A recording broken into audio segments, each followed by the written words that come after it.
புரிச்சு மிக திட்டமுங்க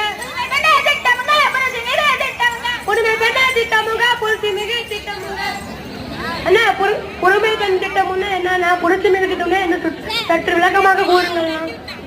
சொல்லிடலாமே. இப்போ 6ஆம் வகுப்பு முதல் 12ஆம் வகுப்பு வரை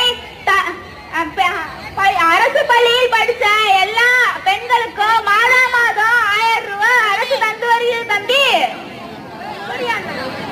அப்படியா? ஆமா தம்பி.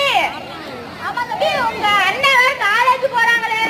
ஆமா அண்ணன், கல்லூரியில் சேர்ந்து உயர்கல்வி படிக்கிறாராம். ஆமா தம்பி, உங்க அண்ணன் எங்க அண்ணன் எல்லா அண்ணர்கள் எல்லா கல்லூரி மாணவர்களுக்கும் இப்போ